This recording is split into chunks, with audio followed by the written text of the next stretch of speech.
கிபுலோயா திட்டமும் சிங்கள மக்களுக்கான ஒரு குடியேற்ற திட்டமாக மாற்றியமைக்கப்படும். ஏற்கனவே மகாவலி வலயத்தில் இருக்கிற மக்கள் பயன்பெறுவதற்காக அவர்களுக்குரிய நீர்ப்பாசன தேவைகளுக்காகத்தான் இந்த கிபுலோயா திட்டம் கொண்டு வரப்படுகின்றது என்கின்ற ஒரு கருத்து இருக்கின்ற அதே சூழ்நிலையில் மீண்டும் பல குடியேற்றங்கள் இங்கே கொண்டு வரப்படலாம் என்கின்ற இன்னொரு விமர்சனங்களும் முன்வைக்கப்படுகின்றது. அதற்கு எதிராக அண்மையில் நெடுங்கணியில் ஒரு போராட்டம் ஒன்று நடைபெற்றது. இது எல்லாருக்குமே தெரிஞ்ச விஷயம். இந்த போராட்டம் மக்கள் போராட்டமா அல்லது அரசியல் மயப்படுத்தப்பட்ட போராட்டமா என்பதுதான் இப்போ இருக்கிற மிகப்பெரிய ஒரு கேள்வியாக இருக்கின்றது.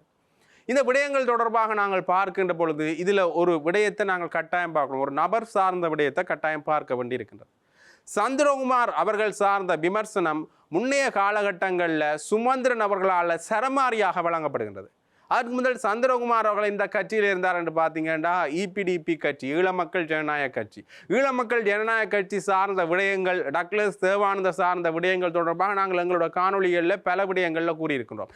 ஈழ மக்கள் ஜனநாயக கட்சி எப்படி ஒரு விடயத்தை தமிழ் மக்களுக்கு எதிராக செய்தது, எத்தனை விடயங்களை செய்தது, காணாமல் ஆக்கப்படுதலோடு சம்பந்தப்பட்டிருந்தார்கள், பல படுகொலைகளோடு சம்பந்தப்பட்டு இந்த கட்சி விமர்சிக்கப்பட்டது என்று எல்லாருக்குமே தெரிஞ்ச விஷயம். பின்னர் சந்திரகுமார் அவர்கள் அந்த கட்சியிலிருந்து சுயாதீனமாக செயல்படுறார். அதற்கு பிறகான காலப்பகுதியில் இந்த கட்சி சார்ந்த விடயங்களில் அவர் ஈடுபடுறார். அதாவது சங்கு கட்சி சார்ந்த விடயங்களில் அவர் ஈடுபடுறதை காணக்கூடிய மாதிரியே இருந்தது. அதற்கு பிறகான காலப்பகுதியில் இந்த உள்ளூராட்சி சபை தேர்தலில் ஆட்சி அமைத்துக் கொள்வதற்காக சுமந்திரன் அவர்களோட கைகோக்கிற ஒரு நிலைப்பாடை காணக்கூடிய மாதிரி இருந்தது. அது மிகப்பெரிய விமர்சன நிலைகளை தோற்றுவிச்சிருந்தது.